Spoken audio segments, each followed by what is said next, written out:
Bismillahirrahmanirrahim. Assalamualaikum warahmatullahi wabarakatuh. Sahabat-sahabat Arajuan dimanapun kalian berada, alhamdulillah kita dipertemukan lagi. Di konten kali ini ada sesuatu yang menarik untuk saya bahas. Lagi-lagi ulah dari oknum habaib, oknum Ba'alawi yang tidak ada henti-hentinya melakukan sesuatu yang kemudian saya anggap berlebihan dan kemudian lebih arahnya lebih ke doktrin. Untuk apa? Ya tentu yang pertama yang mereka lakukan adalah untuk menunjukkan kemuliaan mereka. Ya jurus-jurus yang sering mereka lakukan adalah menceritakan leluhurnya mereka, menceritakan para habaib-habaib terdahulu. Ya kemudian cenderung itu kedengarannya ya berlebihan. Sering juga mereka memunculkan cerita-cerita yang kemudian tidak ada kesaksian dari siapa-siapa, tidak ada yang menyaksikan itu, tidak ada bukti dan lain sebagainya. Apakah itu dalam bentuk tulisan atau apapun itu. Dan mereka sering memunculkan itu sebagai alat doktrin, ya. Kalau orang Jawa mungkin bilang dawir, ya. Memberikan pernyataan-pernyataan yang kemudian berusaha untuk meyakinkan umat, berusaha untuk meyakinkan masyarakat terkait kemuliaan mereka, terkait banyak hal yang kemudian mereka lebih segalanya gitu. Nah tentu di awal tadi ya, mulai dari judul, mulai dari thumbnail kalian sudah tahu arah pembahasan kita seperti apa.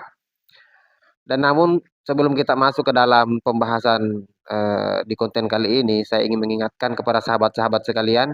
Mungkin ada dari teman-teman, dari sahabat-sahabat yang baru berkunjung di channel ini, jangan lupa memberikan supportnya. Ya, jika berkenan silahkan tekan tombol subscribe yang ada di bawah. Kemudian like juga jika kalian suka dengan doktrin atau edukasi seperti ini. Jadi ini bukan doktrin ya, ini meluruskan doktrin namanya. Bagikan juga kepada saudara-saudara kita yang lain. Kemudian saya berharap kita bisa berdiskusi di kolom komentar. Oke? Nah, ada lagi nih. Habib Soleh Assegaf ya memberikan pernyataan yang bisa saya bilang sangat-sangat menyesatkan dan sangat-sangat tidak memiliki referensi dari manapun, dan kemudian dia menceritakan itu di depan jamaah ya. Saya tidak tahu apakah ini video lama atau video baru, tapi baru saya temukan dan kemudian saya pikir ini sesuatu yang harus kita luruskan, yang harus kita edukasikan kepada masyarakat luas. Kenapa? Karena hal-hal seperti ini kemudian jika dikonsumsi, jika kemudian dimakan mentah-mentah, ya pernyataan seperti ini, dan kemudian pasti ujung-ujungnya orang-orang akan fanatik. Walaupun kebenaran dari cerita itu tidak bisa diverifikasi, tidak bisa dibuktikan. Kenapa? Karena model mereka ini adalah modelnya bercerita, berdongeng, ya. Tapi cerita mereka itu arahnya atau muaranya adalah ya intinya kalian harus hormat kepada saya, kalian harus memuliakan saya. Kenapa? Pertama, saya cucu Nabi. Sampai dijelaskan dalam video nantinya, saya akan putarkan juga cuplikan videonya. Sampai dijelaskan bahwa saya keturunan sekian dari Nabi Muhammad, dari baginda Ali. Ya, sampai segitunya. Kemudian banyaklah yang kemudian disampaikan, nanti saya tampilkan juga. Saya pikir hal-hal seperti inilah yang kemudian harus kita edukasikan. Jangan biarkan orang-orang seperti ini bebas berkeliaran kemudian menyebarkan doktrin di mana-mana. Hal-hal seperti ini harus kita edukasikan. Saya coba putarkan dulu sahabat-sahabat sekalian cuplikan videonya dan kemudian kita diskusikan setelah itu. Para ulama mengatakan bahwasanya Ahlul Bait Nabi ini dipermisalkan sebagaimana safinahnya Nabi Nuh, kapalnya Nabi Nuh. Barang siapa yang ikut dia selamat, barang siapa yang nggak ikut dia kena tsunami. Ya Pak ya, yang nggak ikut kena tsunami Pak, kayak kemarin nggak ikut kena tsunami. Kalau ikut insya Allah dia selamat. Betul Pak? Betul? Jadi aneh. Kemudian bagaimana habaib ini, keluarga Nabi ini ujian Pak. Ujian kenapa? Mencintai keluarga Nabi ini masuk dalam iman. Dan alhamdulillah Pak, kemarin saya ketemu tokoh Sunda Jawa Barat, Pak.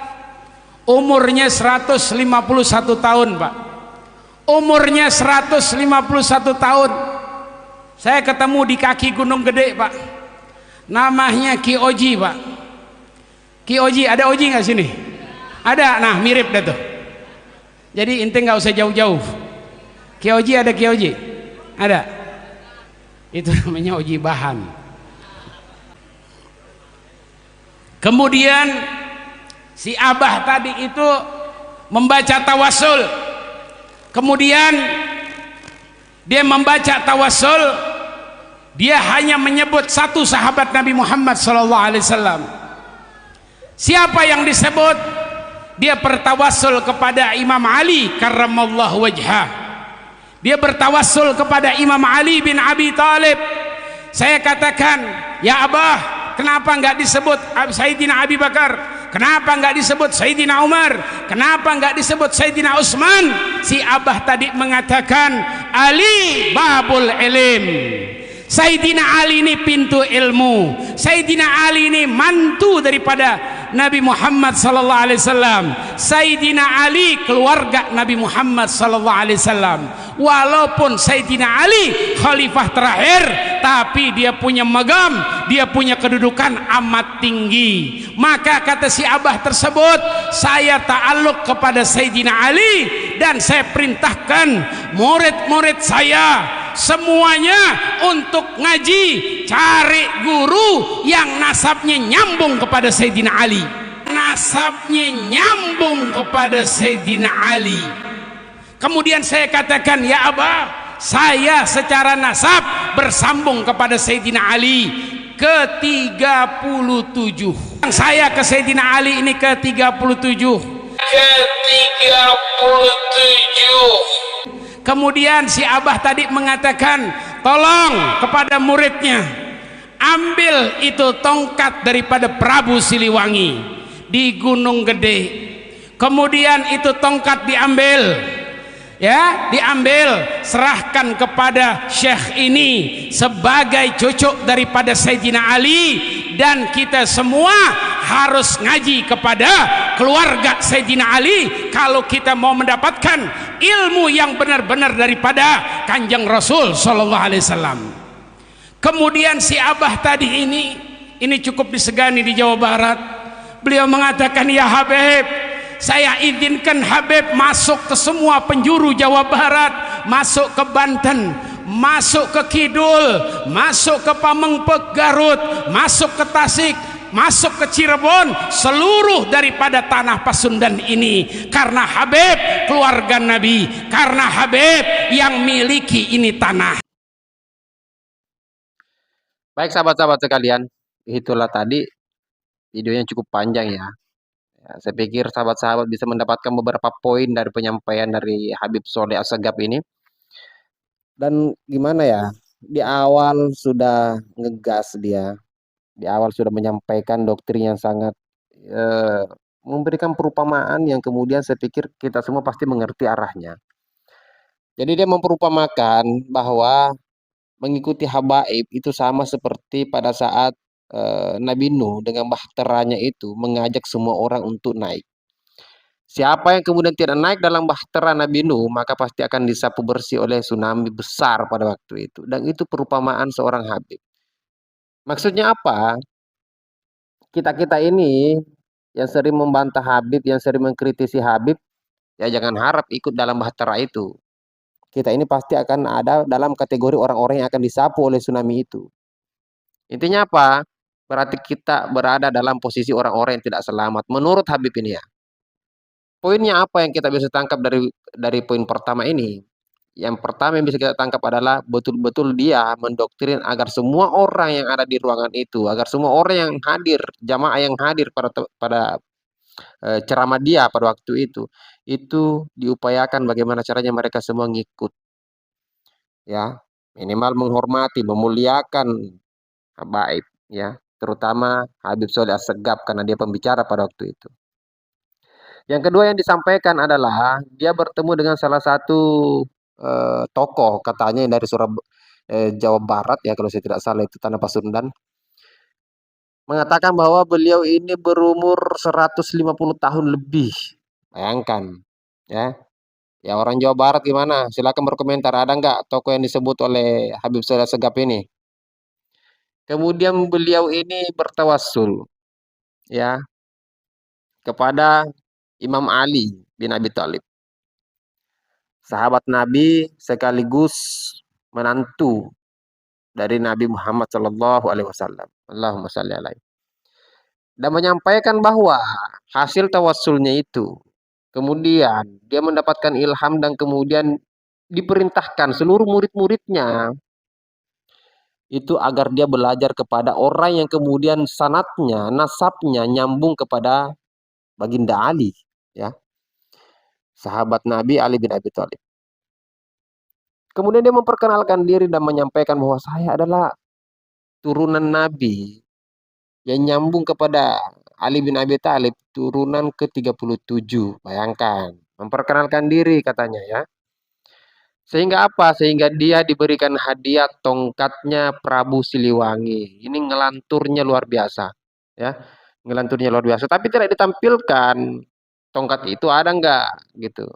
Atau minimal dimunculkanlah tongkat itu. Jangan hanya sebatas mengklaim. Ini kan kerjaan-kerjaannya mereka ini. Beberapa oknum-oknum Habib ini kerjanya biasanya mengklaim-klaim saja. Wali Songo diklaim, ya. Tokoh-tokoh ulama-ulama yang kemudian disegani di Nusantara ini diklaim, diba'alawikan. Ini kan kerjaan kalian ini. Termasuk mungkin khawatirnya jangan sampai Prabu Siliwangi juga diklaim oleh mereka. Jangan sampai diklaim bahwa Prabu Siliwangi juga bagian dari Ba'alawi. Khawatirnya begitu, ya. Jadi itulah, mungkin itu saja. Saya tidak capek-capeknya memberikan apa ya penyampaian mungkin ya edukasi agar apa agar kita ini masyarakat Indonesia terutama yang beragama Islam agar bisa waras, ya, menghadapi orang yang tidak waras. Itu minimal kita lah yang waras. Saya tidak mengatakan bahwa Habib ini tidak waras, tapi ya mungkin ngelantur, ya. Kerjanya ngelantur, kerjanya doktrin, kerjanya halu, sehingga ceramah-ceramahnya dia mungkin karena sudah terbiasa sehingga itu yang menjadi jurus utama dari mereka. Untuk apa? Untuk tetap menjaga kehormatan mereka, menjaga kemuliaan mereka di mata para muhibbin-muhibbinnya yang kemudian terlalu mencintai habaib ini. Ya, gimana para muhibbin? Agak sedikit kepanasan ya silakan berkomentar lah. Tapi jangan menghina, jangan menghujat. Jangan, jangan, jangan. Ya, tetap sopan, tetap santun, ya, supaya kalian bisa meneladani akhlak Nabi. Mungkin itu saja sahabat-sahabat sekalian, kita ketemu di video selanjutnya. Akhir kata wallahul muwaffiq ila aqwamit thoriq. Assalamualaikum warahmatullahi wabarakatuh.